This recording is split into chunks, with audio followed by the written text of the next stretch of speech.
সূরা ফাতিহা 7 বার পড়বেন, 7 বার পরে পানিতে ফু দিবেন। রাত 3টা বাজে আপনার বিবি হঠাৎ অসুস্থ, আপনার বিবি সন্তান সম্ভবা এই মুহূর্তে রাত 3টায় কোনো হুজুরে পাবেন না, ওনারা ঘুমায়, ইমাম সাহেব মুয়াজ্জিন সাহেব ঘুমায়, আপনার বাচ্চাটা রাত 3টা 4টার দিকে কান্নাকাটি শুরু করছে, তখন কোনো ইমাম সাহেব খতিব সাহেবকে পাবেন না, তারা ঘুমাচ্ছে। শীতকালে তো পাবেন না, কারণ শীতকালে ফজর হবে প্রায় 6টা বাজে গিয়ে। ওই মুহূর্তে আপনি ওখানে যাবেন না, যাওয়ার দরকারও নাই, কারণ তারা তখন ঘুমায়। বাস আপনি সূরা ফাতিহা 7 বার পড়েন, পানিতে ফু দেন, ইয়াকিন করেন সন্তানকে খাওয়ান, বিবিকে খাওয়ান। আল্লাহ তাআলার এই কোরআনের বদৌলতে রাসূলের হাদিস প্রমাণ করে ইয়াকিন থাকলে ওই রোগীকে আল্লাহ আরোগ্য দান করেন। একটা হাদিস শোনাই, মজার হাদিস, বিসমিল্লাহ। রাসূলুল্লাহ সাল্লাল্লাহু আলাইহি সাল্লামের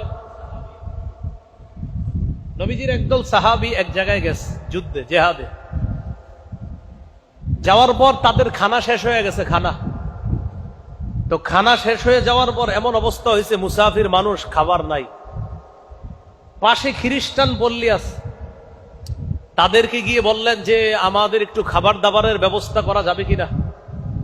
খ্রিস্টানরা সরাসরি না করে দিল, না, আমরা তোমাদের কোনো খাবার দাবারের ব্যবস্থাপনা করতে পারবো না। ইতিমধ্যে তাদের নেতা যিনি, ওই নেতাকে বিচ্ছু কামড় দিচ্ছে।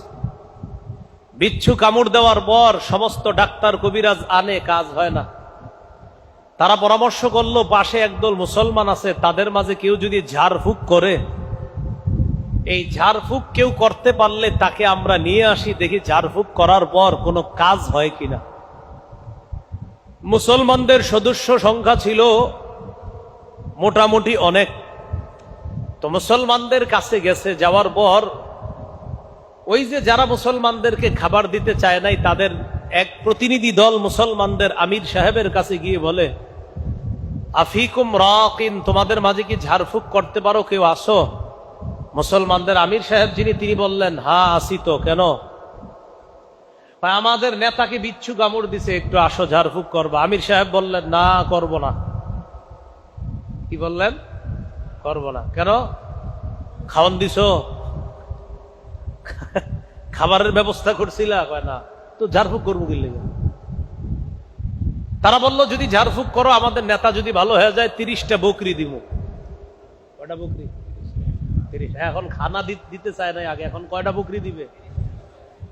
আমির সাহেব গেছে, যাওয়ার পর কি জানি পড়ছে, পইরা নেতারে ফু দিছে। আল্লাহর কি কুদরত, নেতা ভালো হয়ে গেছে। বকরি পাইছে, পাওয়ার পর সাহাবায়ে কেরাম চিন্তিত হয়ে গেলেন, ঝাড়ফুঁক কইরা বকরি পাইলাম, এখন খাওয়া যায় যাচ্ছে কিনা এই মাসালা তো জানি না, চলো নবীজির কাছে যাই। সাহাবীরা নবীজির কাছে গেলেন, ইয়া রাসূলুল্লাহ, ঝাড়ফুঁক করলাম, বকরিও পাইলাম, তারা খাওয়ান দিতে চায় নাই, পরে আমি শর্ত দিয়া ফু দিছি, পরে খাওয়ান দিছে, মানে বকরি দিছি। হুজুর, এই বকরি খাওয়া যায় যাচ্ছে? নবীজি বললেন, তোমরাও খাও, আমার জন্য রাখো। কি বললেন? তোমরাও খাও, আমার জন্য রাখো। এখান থেকে একটা মাসালা, ফুটু দিলে টাকা পয়সা জায়েজ আছে, মানে আমারে দেওয়া লাগবে না, কথা বললাম আর কি। এখান থেকে একটা মাসালা, যে ফু দিলে আপনার ওই যে হাদিয়া দেওয়া, ওইটা জায়েজ আছে। তাহলে রাসূল সাল্লাল্লাহু আলাইহি সাল্লাম ওই ফু দেওয়ার যে হাদিয়া পেয়েছেন, সাহাবায়ে কেরাম তারাও খেয়েছে। নবী বললেন, তোমরাও খাও, ওয়ালি সাহমুন, আমার জন্য এক অংশ রেখে দিও। যাই হোক, তো নবীজি বললেন, সব ঠিক আছে, আচ্ছা তুমি কি বইরা ফু দিছো, ভালো হয়ে গেছে? তো বললেন, হুজুর আপনি বলছেন সূরা ফাতিহা, এটাকে বলছেন শিফা। সূরা ফাতিহার একটা নাম শিফা, এটা আরোগ্যের সূরা। এই সূরাটা হুজুর আমি 7 বার বইরা ফু দিছি, ভালো হয়ে গেছে। নবীজি বললেন, হ্যাঁ ঠিক কাজ করছো তুমি। তাহলে আমাদের কোনো ঝামেলা হইলে, সমস্যা হইলে, আমরাও কয়বার সূরা ফাতিহা পড়বো?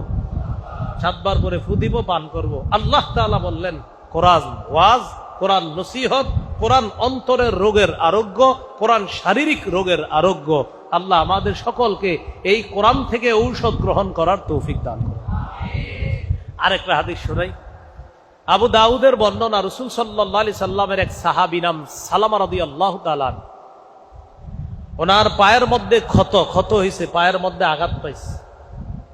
ইয়াজিদ ইবনে আবি উবায়দ নামে একজন বললেন, রাআইতু আসারা দারবাতিন ফি সাকি সালামাতা, নবীর সাহাবী সালামা রাদিয়াল্লাহু তাআলা আনহুর পায়ের গোড়ালির মধ্যে একটা ক্ষত চিহ্ন দেখলাম।